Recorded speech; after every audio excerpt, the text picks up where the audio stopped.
mendoni se do të luajë Silvinho? A do të jetë mbrojtësi kyç i Shqipërisë apo më shumë një lojtar ofensiv?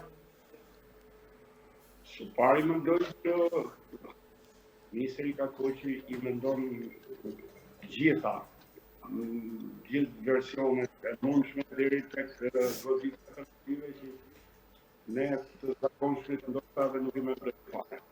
Mendoj që Shqipëria do të luajë me kujdes, por në generale ka bërë në 2 ndeshje shumë të mira që ka luajtur kundër Serbisë, si në Tirana ashtu edhe në Serbi, dhe sidomos edhe në ndeshjen e fundit kundër Anglisë, ku u mbrojtëm me kujdes, duruam siç veprojnë gjithë skuadrat, një parasysh që kjo është një ndeshje shumë specifike, sepse luhet vetëm një takim dhe mund të ndërshkohet ose mund të ndërshkohet.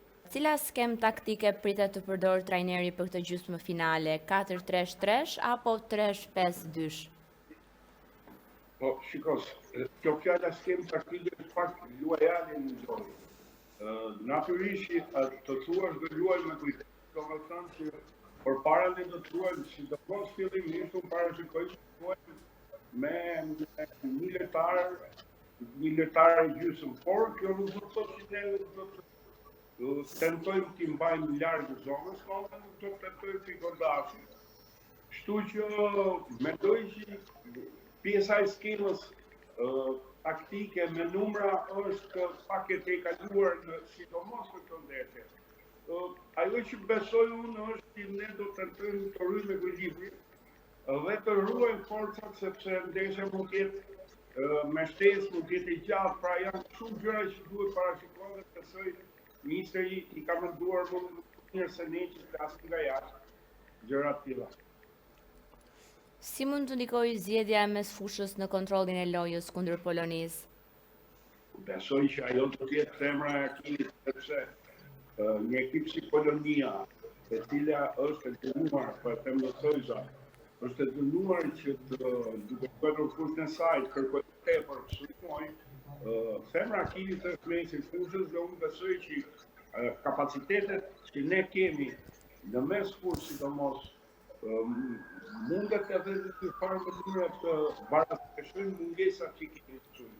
Duke ditur se Polonia thash është e dënuar që të luajë përpara.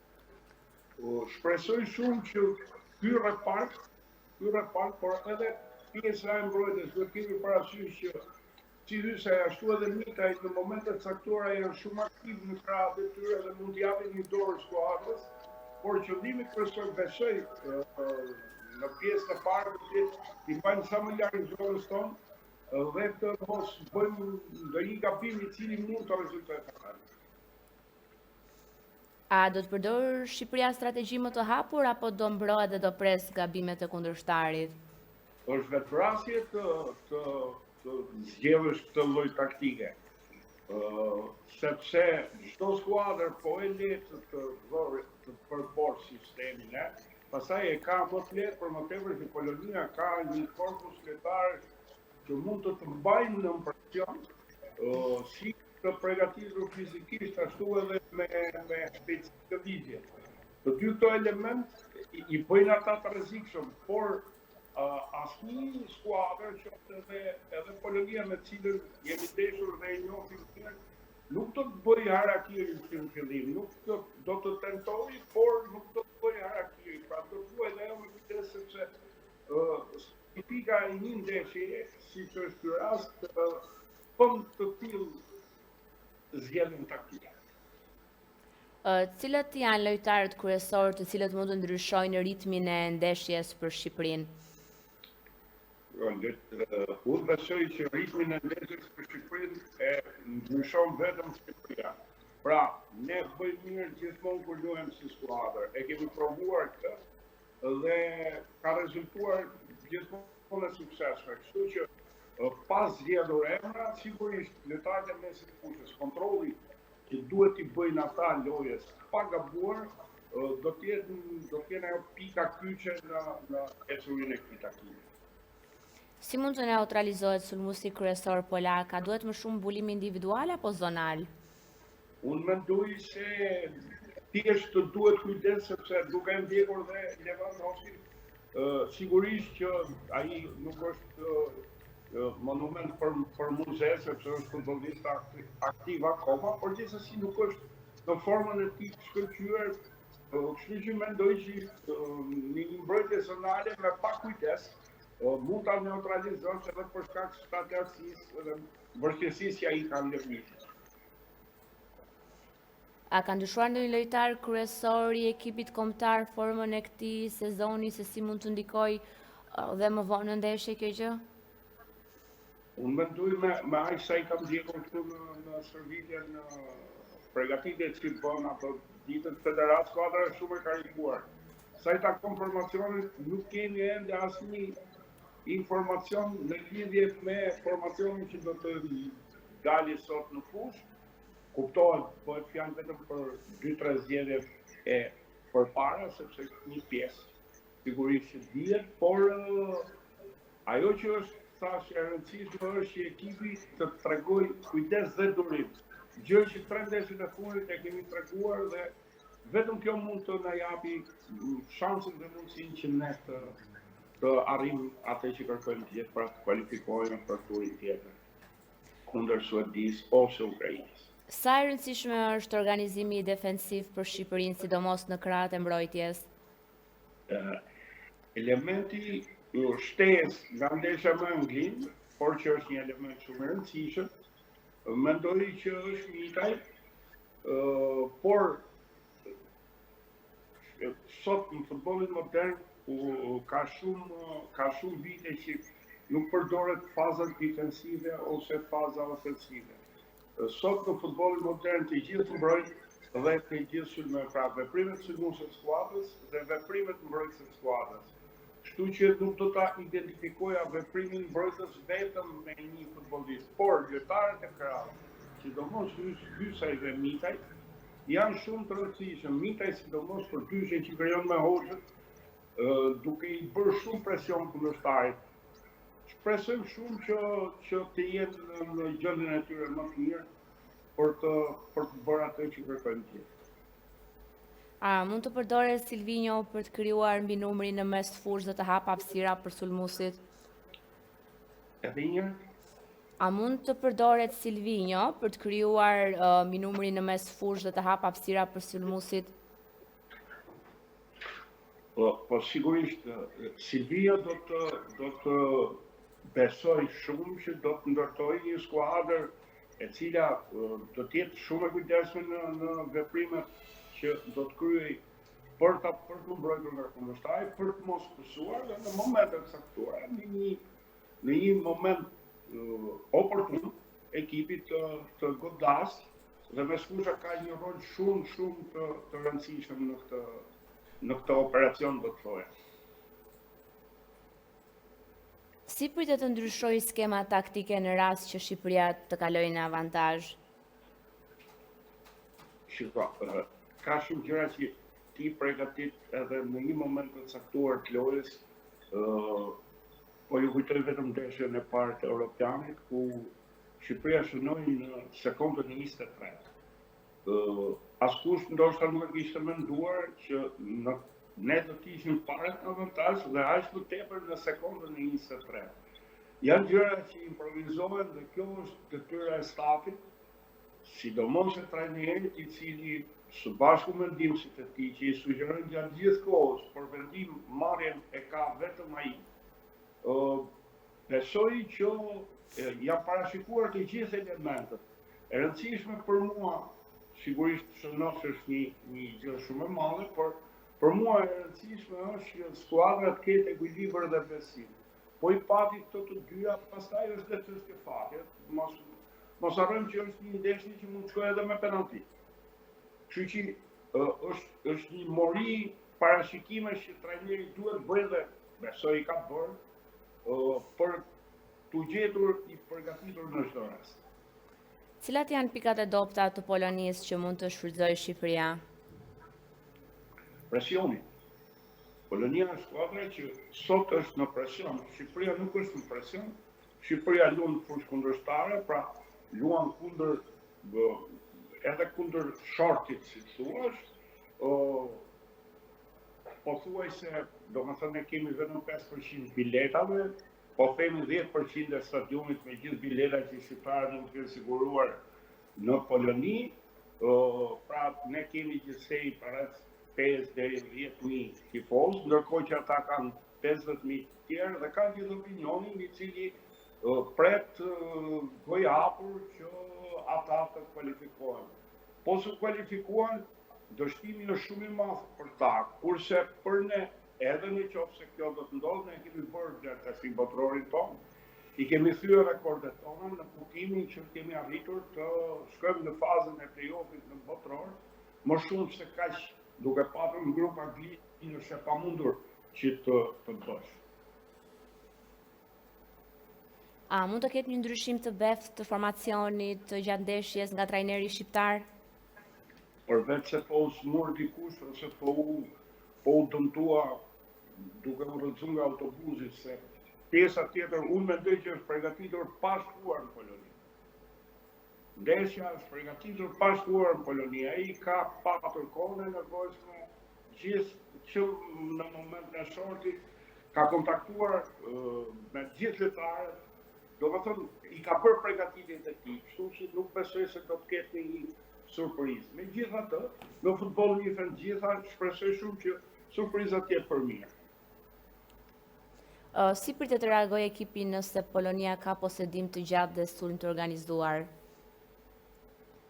Po, skuadra në përgjithësi ka luajtur të gjithë të vitit e fundit, përfshi edhe Polonin, ndaj skuadrave të cilat kanë potenciale vërtet të mëdha dhe të mira në fazën sulmuese. Kështu që nuk besoj se kjo e trëmb Shqipërinë. Është një vijim i procesit, ashtu siç ka luajtur dhe me skuadra të tjera, të cilat po ju përmend vetëm në grup ne kishim Anglinë dhe Serbinë, e cila gjithashtu megjithse ne eliminuam ka potenciale të mëdha sulmuese, lojtarë të cilët krijojnë raste dhe besoj që kjo nuk na tremb. A mendon se mund të ndikojë koha dhe kushtet atmosferike si shiu në mënyrë që luajtja e Shqipërisë dhe Polonisë të marrë tjetër rrjedh? Njësoj, është për të dyja skuadrat. Nuk besoj që kjo favorizon njërin dhe pegjëron tjetrën.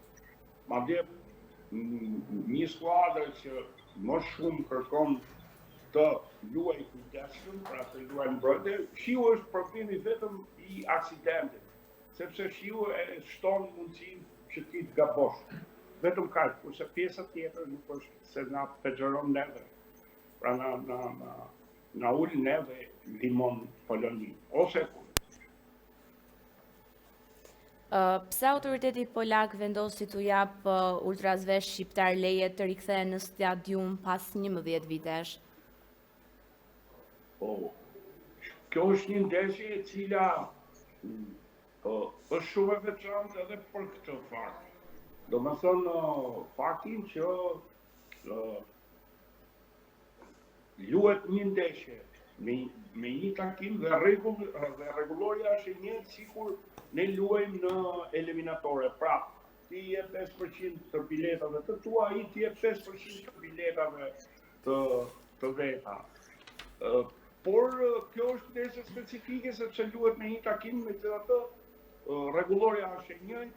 Ne u interesuam pranë UEFA-s në lidhje me këtë pikë dhe UEFA tha që e vetma mundësi që është kontakti me Federatën Polake, e cila nuk ra dakord që t'jepte më shumë se 5% bileta. Rikthimi i tifozëve shqiptarë sigurisht është një augur i mirë, një mbështetje e mirë për skuadrën, por besoj se gjërat e mëdha që do luhen sonte, dhe kjo është historike, do të luhen në fushën e lojës, edhe jo në tribunat e stadiumit, apo në zemrat tona që do hidhen përpjetje të gjithë kohës. Sot tifozët shqiptar si ndihen kur shohin fenelinat e policisë polake duke ndërcuar stadiumin? Këto janë masa sigurie, dhe masat e sigurisë unë mbaj mend që Polonia është e rreth në raste të tilla, sepse dhe ultras e saj i ka disi të serë. Unë mbaj mend në kampionatin evropian, në ndeshjen e parë, në mos gaboj ka qenë një ndeshje ku domethënë tifozët gjerman dhe tifozët rus u patën përleshje me njëri tjetrin në Varshavë dhe po këto masa siguri ishin, domethënë nuk është se të bën përshtypje se po ndodh kjo në ndeshjen me Shqipërinë. Në përgjithësi ata janë të ashpër në trajtimin e këtyre masave sigurisë. A është kjo një ndeshje historike për Shqipërinë, duke qenë se nuk ka qenë kur kaq afër një gjysmëfinale play-off të botrorit? Do t'ju tregoj një histori. Në vitin dhe eliminatorët e botrorit të vitit 1986, që do të zhvillohej në Meksik, botrori fituar nga Argentina, ne kishim në grup Belgjikën, Poloninë, Shqipëria dhe Greqia. Në dy ndeshjet e para ne arritëm që të mundeshim në Belgjikë 3-1 dhe barazuam në Poloni 2-2. Ndeshja e tretë ka qenë në Tiranë, është një ndeshje historike në 18 dhjetor 1984 kundër Belgjikës dhe fituam 2-0. Që nga ai moment dhe gjatë gjithë vitit 1985, pothuajse gjithë Shqipëria e asaj kohe, e cila përveç futbollit nuk kishte asgjë tjetër, besonte se ne mund të kualifikoheshim në kampionatin botror të Meksikës, sepse prisnin Poloninë brenda në Tiranë. Ndodhi që një ditë përpara ndeshjes tonë me 31 maj, u luajt finale e Champions League-s midis Juventusit dhe Liverpoolit. Finalja nisi vonë sepse vdiqën mbi 60 persona në përleshjet mes tifozëve, u asfiksuan të hekurat dhe mbaroi diku nga ora 12 e natës. Në 11 paradite në aeroportin e Rinasit me një avion charter zbret ylli i skuadrës së Polonisë, Zbigniew Boniek, një superlojtar që në atë kohë luante me Juventusin. Erdhi ashtu i lodhur, u fut në ndeshje, shënoi një gol në pjesën e parë dhe me atë gol u rrëzuan të gjitha ëndrat tona për të shkruar një herë të vetmen në kampionat botror. Dhe të kujtojmë që në atë kampionat botror Belgjika, të cilën ne e mundën, u rendit në vendin e tretë. Pra, ishte era e parë dhe e fundit që ne ishim aq afër në kampionat botror. Shpresoj që kjo herë tjetë e vërteta. Shpresoj shumë. Është ky një moment simbolik i faljes dhe ripërtëritjes së marrëdhënies mes tifozëve dhe autoriteteve? Po, unë mendoj se tifozët shqiptare e kanë përkrahur dhe do vazhdojnë ta përkrahin ekipin kombëtar, sepse në fund fare ekipi kombëtar nuk është i tyre, nuk është thjesht i tyre, ekipi kombëtar është i gjithë shqiptarëve bile. Dhe jo vetëm Shqipëria e Kosovës, po i gjithë shqiptarëve kudo që janë në botë. Kështu që nuk besoj se ne na ka munguar kjo pjesë. Ne kemi patur mbështetjen e tifozëve, e kemi e ndjejmë në gjithë komunikimet që ne kemi, kështu që pastaj këto pjesët e tjera, grupimet e caktuara janë gjëra komplet tjera që nuk kanë thjesht lidhje me këtë ndeshje.